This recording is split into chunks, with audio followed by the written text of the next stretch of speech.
Hey YouTube, just wanted to make a quick video about the games I picked up this month, March 2014. So I'm going to kind of walk you through all the stuff I picked up, and it's been a pretty heavy month for me. I bought a lot of things, so got quite a few to cover here. I'll go over this bit by system. I've got everything sorted by system for you. So to start off, what I picked up, Charge and Blast for Dreamcast. Played this game for years. It's a great arcade port. Just never had it in my own collection. So yeah, pretty cool to pick that up. Charge and Blast for Dreamcast. Then let's go on to PlayStation 1. So I've been getting really more into PlayStation 1 lately. I'm not really thinking I'm going to try to collect everything for the system, but I want to try to get at least all the kind of rare and quirky games that came out for it. I have a lot. I mean, I've been playing PlayStation since 1996, I guess, is when I picked up my first one. But there's a lot that fell through the cracks, things I didn't get along the way. So there's some stuff I've been picking up lately to kind of boost my collection on PS1. To start off, I got TRAG by Sunsoft. Stands for Tactical Rescue Assault Group. Haven't played it yet, but yeah, should be decent. Sunsoft stuff's usually pretty good. Next I got Shanghai True Valor. It's also another Sunsoft game. One of the more unusual Shanghai games is tile matching. They're usually pretty fun. Arcadey style games, good puzzle games. This one I remember though, when it came out, this was very hard to find in stores, so you don't see this too often. I don't really hear a lot of people talking about it as far as rarity, but I think this one's going to be tough to find in the future. So yeah, good to get that one. Shanghai True Valor. Next we have In the Hunt. Great shooter. Yeah, I've had the Saturn version of this for many years, but I figured I'd pick up the PlayStation version since I found it cheap. This one is the small box version of the game. It actually came in a long box version of the game as well, so there's a couple different variations for PlayStation if you want to collect them all. People that are familiar with the Metal Slug games, you would really like this. The people that worked on the Metal Slug games also designed this game. They were a team called Nazca, and the art style is very similar. It's a 2D shooter, but the art is very, very similar to Metal Slug. A lot of the power-ups you'll recognize. Very cool game. Next we have Bomberman Fantasy Race. Kart racing with Bomberman characters. Probably not essential, but yeah, don't see it too often. It is published by Atlas, which everyone's hot on Atlas now, so that's pretty cool. Next we have Super Shot Soccer by Tecmo. Don't see this one very often at all. This was actually a later release for the system. I believe it came out 2002. This was one of the budget titles. I can't remember if this was a $10 game or a $20 game, but you don't see this very often. I did see this in the stores like maybe once or twice when it first came out, but really haven't seen many since then, so picking one of these up cheap was definitely worth getting. Super Shot Soccer. Next we have Bomberman Party Edition. This actually I've heard is one of the better Bomberman games for PlayStation. Big fan of the Saturn Bomberman game and Bomberman Online for Dreamcast, but kind of looking forward to trying this out. I haven't played it yet, but I've heard this is one of the better Bomberman games for the system. It is one of the classic 2D top-down style Bomberman battle games, so it's not like the garbage 3D ones they've been coming out with for N64 and some of the other systems. Next we have Peak Performance, and this is another oddball Atlas release. I think all the people that are collecting the Atlas RPGs and things like that they've come out with over the years really are overlooking some of the other oddball titles they've come out with. So Peak Performance, you don't see this very often. It's kind of a quirky racing game. Looks like there's all kinds of different cars you can choose from. It's showing a bus on the back of the label here, so there's all kinds of choices, I guess.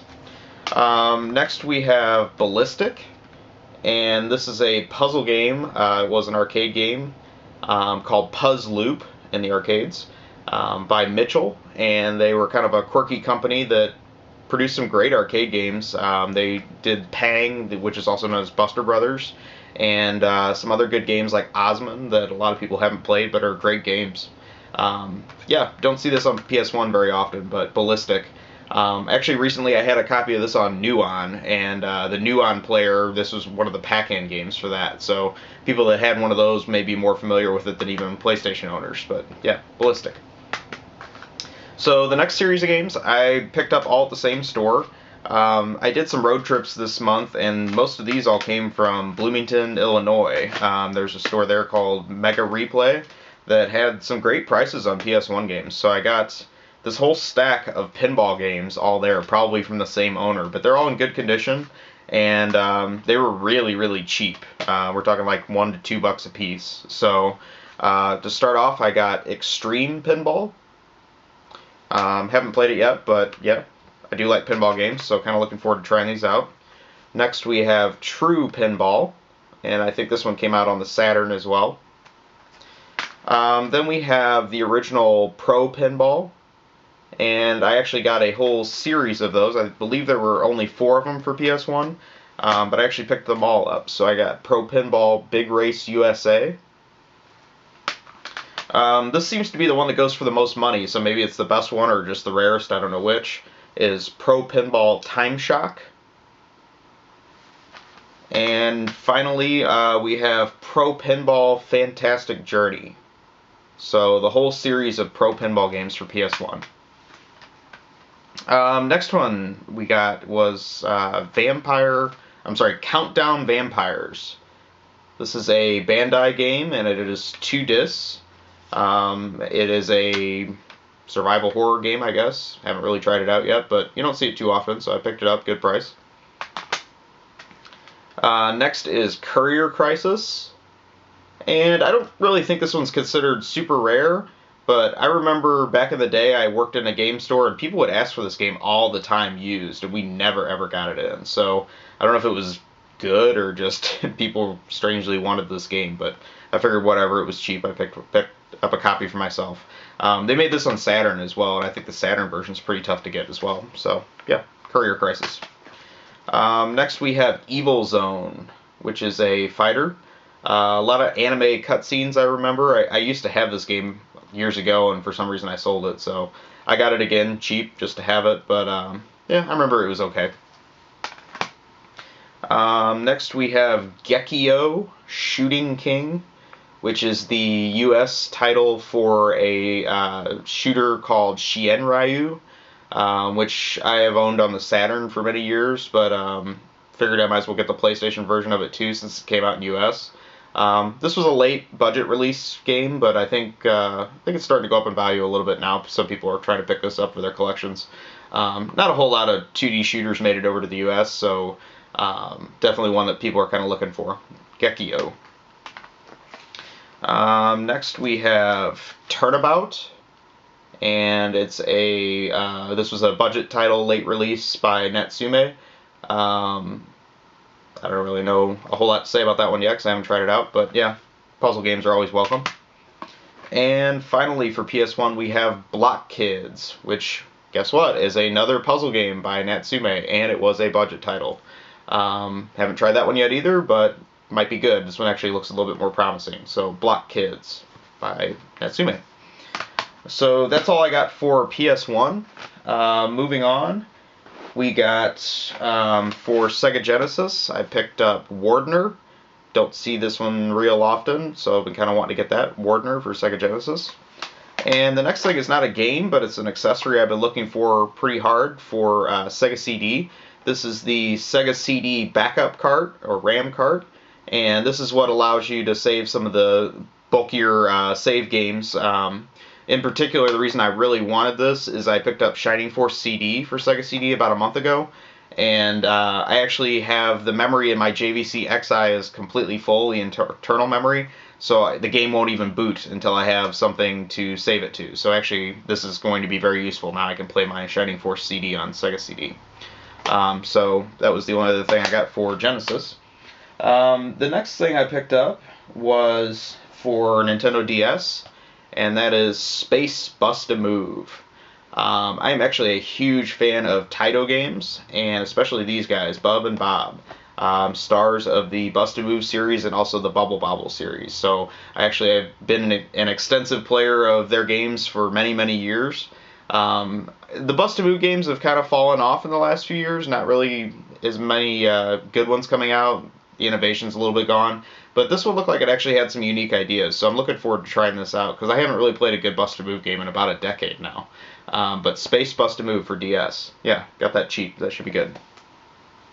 Going into some more portable games, I picked up some Game Gear games this month. I got Devilish, and this is a version of the Sega Genesis game of the same title. It's actually a cool like action pinball type game with some demonic themes. It's kind of interesting, but yeah, you don't see that too often for Game Gear. Devilish. Next we have Outrun Europa. And I am a huge fan of the Outrun series. Love the arcade game since I was a 7-year-old kid. But really cool to pick up one of the more odd side story games of the Outrun series that I didn't have, Outrun Europa. And the next one I picked up is, I think considered one of the rarer games for US Game Gear, is Tempo Junior. And this one I'm really looking forward to trying out. I actually was just learning about the Tempo series. And this is something that was developed by Red, who created the Bonk series games. And it looks like a lot of the power-ups and some of the graphic touches are really quirky in this, but also kind of tied into the Bonk series. So this should be pretty cool. Tempo Junior. Next up, as far as portables go, I have a whole stack of Game Boy games here.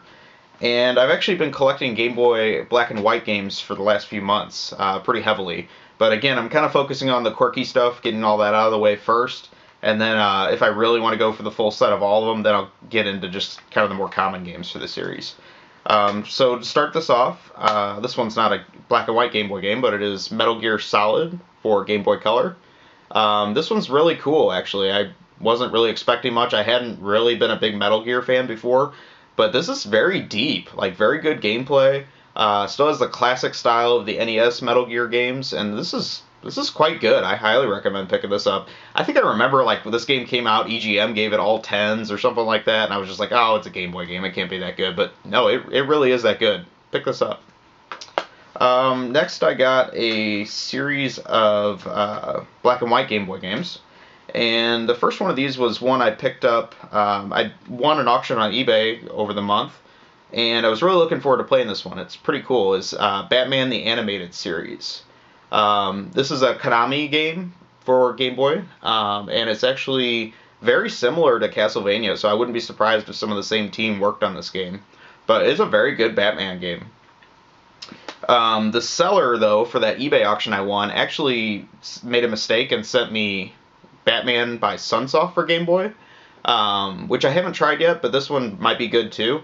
And the seller said, well, you know what, just keep it. So I actually ended up with a free Batman by Sunsoft for Game Boy.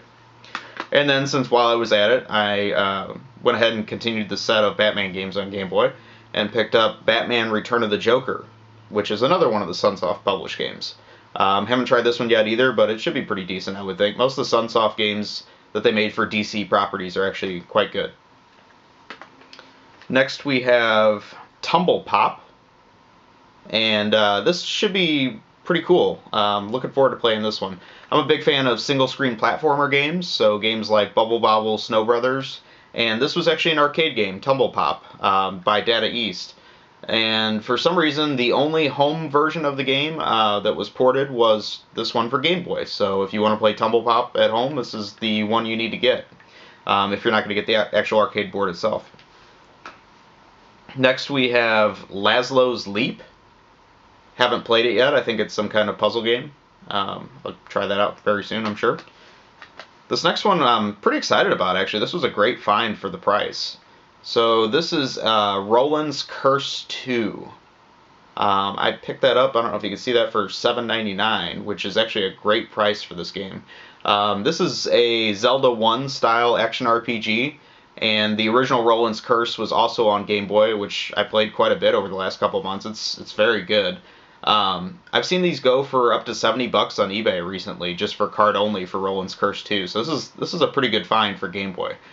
Pretty excited I got that for a decent price. A lot of the games I got this month were from a chain of stores called Vintage Stock, And we have a few of those in my home base here of St. Louis, but actually I hit a whole bunch in Kansas City, Missouri.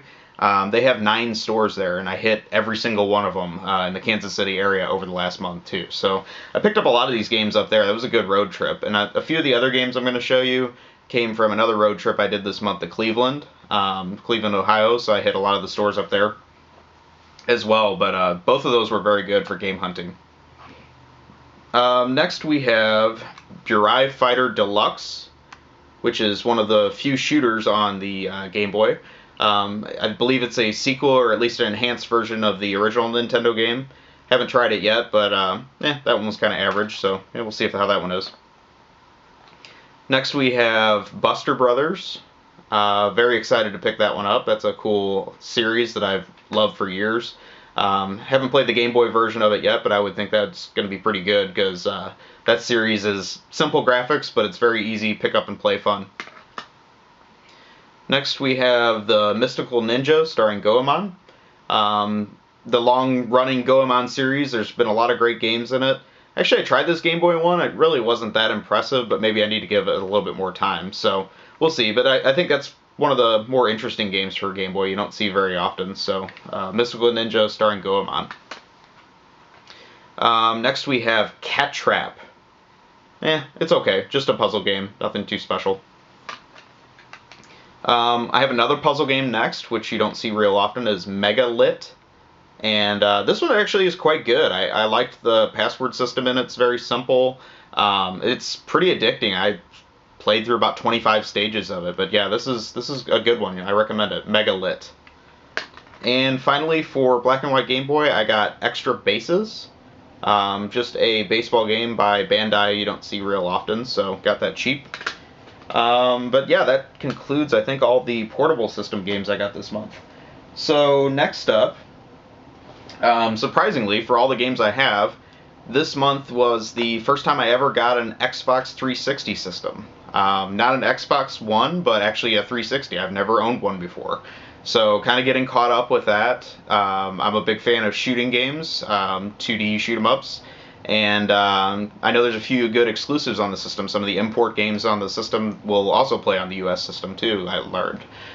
So I kind of want to get caught up on those over the next month. But the first one I picked up was Otomedius Excellent, which is a kind of a spin-off, it looks like, of Konami's Parodius and Gradius games. Got a sealed copy of that really cheap, so I'll be trying that out. But yeah, kind of looking forward to getting into the 360 over the next month. So next up, I have a stack of Sega Saturn games, and I haven't really decided if I'm going to try to go for a complete set of Sega Saturn, but I do have pretty much all the rare, desirable games for the US Sega Saturn already. I've owned them for several years, so your things like Panzer Dragoon Saga, I've got all those already, so it's not a big deal. But I picked all these up really cheap. I mean, nothing really super special, but I got them all because they were complete and they were cheap. So first off, we have Alien Trilogy. I don't know, haven't tried it yet, so might be okay. Next I have Blazing Dragons, which I think there's a few fans of this series. Not really my thing, but yeah, kind of neat to get that complete. Black Fire, nothing special. I have Scud, the Disposable Assassin, and that is a Sega Soft game, so yeah, might be worth trying. And finally, Street Fighter the movie. Doesn't really live up to the other Street Fighter games, but kind of knew that going into it. So yeah, Street Fighter the movie. Whoopee. Next system. So I am actually trying to collect all the US Super Nintendo games. I do want to have a complete collection of those next. I don't really care if they're complete or not. I'm really just going for card only at this point. But as you can see, I've kind of conquered the original Nintendo, so I'm trying to move on now to Super Nintendo. I'm only missing a couple games for the complete US NES set, so I think Super Nintendo kind of makes sense to go as the next frontier to conquer. But I got quite a few Super Nintendo games this month, so I'll kind of walk you through what I got on that. First of all, I have a complete Breath of Fire 2, complete with manual and map, very nice shape. Got a great price on that, so pretty excited to pick that one up at a good deal. Next stack of games I got actually really cheap. These were all 99 cents each. Nothing really super exciting, but for that price I couldn't turn them down. I got An American Tail, Fievel Goes West. The Magical Quest starring Mickey Mouse by Capcom. And Aladdin by Capcom. All those were cheap 99-cent finds. Then I got another stack of games here for Super Nintendo. So this one I'm pretty excited about. I have been wanting to play this one. Battletoads and Battle Maniacs. So a continuation of the great but very difficult NES Battletoads game. Next we have Super Bowling by Technos. This next one, I had a really hard time finding this one. For some reason I could never find this locally, so this was one of the ones I got on one of my road trips this month. Is Power Instinct, published by Atlas. It's a port of the arcade fighting game. Probably not really that great, but you don't see it very often. It was actually very difficult for me to find this in a store. Power Instinct. Next we have Pinball Dreams. Nothing special, just didn't have it. This next one is Ren and Stimpy Show Fire Dogs. This one actually was a rental exclusive game for Super Nintendo, so you don't see it real often. What's pretty cool about this one is it doesn't have any rental stickers or anything on it. So it's actually in very nice shape. But yeah, excited to pick that up at a decent price. Next I have Brunswick World Tournament of Champions. More bowling. One of the things I noticed about this one is this is one of the Majesco re-released games, I believe, because on the back it doesn't have a sticker, it just has the embossed plastic with all the Nintendo warning labels. So you usually only see those on the Majesco re-releases. Next is World Heroes, just a port of the arcade fighting game. Nothing too special there. This next one I'm pretty excited about, Super Double Dragon. Heard really good things about this game. I do like the original Double Dragon games on NES, so yeah, looking forward to trying this out. Haven't played it yet, but should be pretty good.